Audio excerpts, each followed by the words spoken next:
May nakilala ka na bang tao na sobrang nakakairita halos hindi mo matagalan kasama? At paano kung ikaw pala ang ganong tao? Marami ang may mga ugaling hindi nila napapansin. Mga ugaling unti-unting nagtutulak palayo sa mabubuting tao at magagandang oportunidad.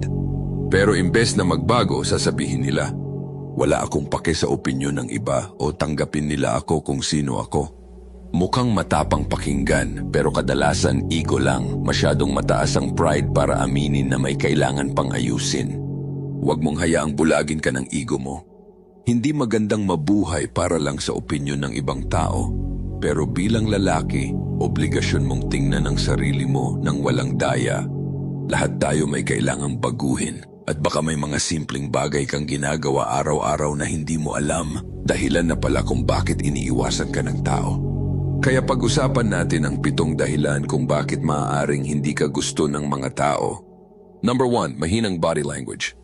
Isipin mo ang isang hari at isang alipin. Sino sa dalawa ang mas gusto mong sundan?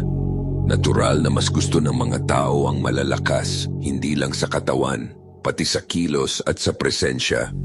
May dahilan kung bakit likas nating iniiwasan ang kahinaan dahil kapag mahina ang isang miyembro ng grupo, lahat pwedeng madamay. At isa sa pinakamabilis na paraan para hindi magustuhan ng tao ay ang magkaroon ng mahinang body language.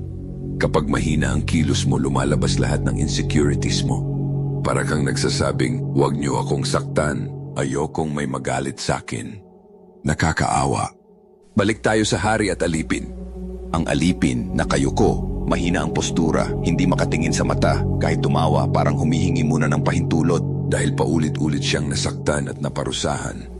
Ngayon isipin mo ang hari, tuwid ang tindig, nakatayo ng may kumpiyansa, matatag ang pakikipagkamay, hindi sobrang higpit, hindi rin mahina. Marunong tumingin sa mata ng tao nang hindi nananakot. Baka sabihin mo, natural lang na mahina ang alipin dahil pinahirapan siya. Tama ka, pero pakinggan mo ito. Maraming tao ang may body language ng alipin kahit hindi naman sila pinahirapan, hindi sila binugbog. Pinili lang nilang mamuhay na parang takot sila sa lahat. Isa pang karaniwang halimbawa nito ay ang sobrang pagtango habang may kausap. Lahat na lang oo, tango ng tango, parang desperadong gustong magustuhan. Minsan hindi pa nga sila sigurado kung sang-ayon ba talaga sila. Tanungin mo sarili mo, sino ang gagawa niyan, ang hari o ang alipin? Isa pa, ang pekeng ngiti. Mas mabuti pang hindi kang ngumiti kaysa pilitin mo dahil madaling maramdaman ng tao kapag hindi totoo. Mukha kang hindi sincere o mas malala, mukha kang nagpapanggap. Hayaan mong natural lumabas ang ngiti mo, hindi kailangang pilitin. Kapag may nagbiro at hindi naman nakakatawa, kailangan mo bang tumawa dahil tumatawa ang lahat? Kailangan mo bang magpanggap? Parehong problema ang sobrang pagtango at pekeng ngiti. Pareho silang hindi totoo at ang mga taong hindi totoo, hindi rin nagugustuhan. Number 2, puro small talk lang ang alam. May oras at lugar para sa small talk. Minsan kailangan mo ito para mabasag ang awkwardness o makapagsimula ng usapan. Pero may mga tao na hanggang dun lang. Laging tungkol sa panahon, sa traffic, sa reklamo at chismis, sa mabababaw na bagay.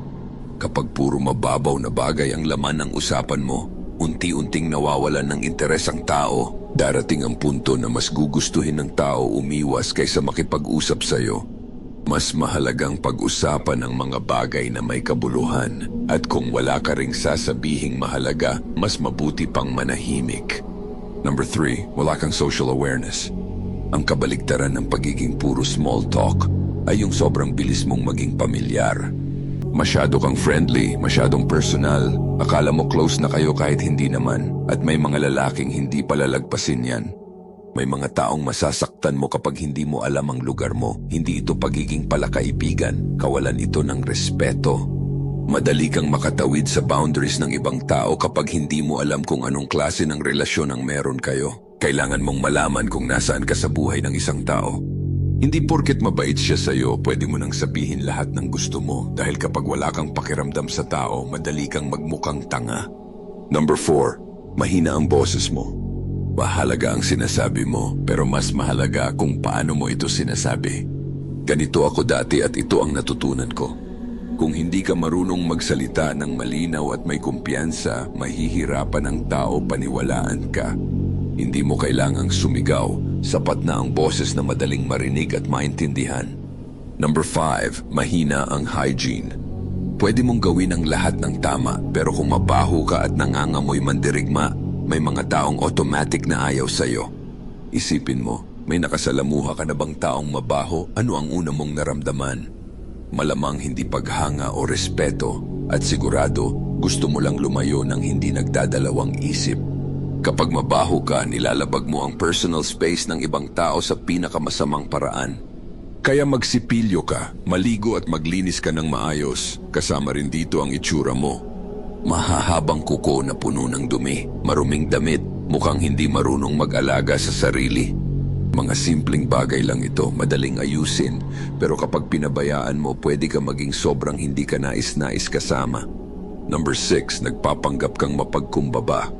Hindi mo naloloko ang tao. Isa sa pinakaayaw ng mga tao ay mga nagpapanggap na humble pero hambog naman talaga. Tinatawag itong humble bragging. Yung tipong sasabihin, hindi ko alam bakit lagi akong napapansin o kaya nakakahiya. Ang dami na namang nagme-message. Kunwari nahihiya, pero ang totoo, gusto lang ipaalam sa lahat na may halaga siya at alam ng mga tao yan. Mas madaling respetuhin ang taong diretsahan kahit mayabang paminsan kaysa sa taong patagong nagyayabang habang nagpapanggap na mapagkumbaba. Huwag mo akong maliin. Hindi ko sinasabing maging mayabang ka. Ang punto ko, mas mabuti pang maging totoo kaysa maging peke dahil walang gustong makisama sa taong palaging may maskara. Number 7, sobra kang nagbabahagi sa social media. May mga pag-aaral na nagpapakita na ang mga taong sobra kung magbahagi ng buhay nila online ay kadalasang naghahanap ng atensyon at pagtanggap na hindi nila nakukuha sa totoong buhay. Kailangan nila ng likes, ng comments, ng validation, pero ang nakakatawa, habang mas desperado silang magustuhan, mas lalo silang hindi nagugustuhan ng tao. Isipin mo, magugustuhan mo ba ang taong bawat kilos niya ay kailangan i-post? Bawat pagkain, bawat lakad, bawat iniisip, parang hindi siya mabubuhay kung walang nakakakita. O isipin mo na nasa gym ka, may isang taong halos hindi makapag-workout dahil puro selfie, o nasa restaurant ka, tapos may isang taong 20 beses kinukunan ng pagkain niya bago kumain. Sinasabihan tayo na huwag husgahan ng iba, pero maging totoo tayo, may parte sa atin na naiirita sa ganitong ugali. Kaya bantayan mo rin ang sarili mo, siguraduhin mong hindi ka alipin ng online validation, at hindi mo kailangan ng audience para maramdaman na may halaga ka. Kung nagustuhan mo ang video na ito, huwag kalimutang mag-like at mag-subscribe. Hanggang sa muli.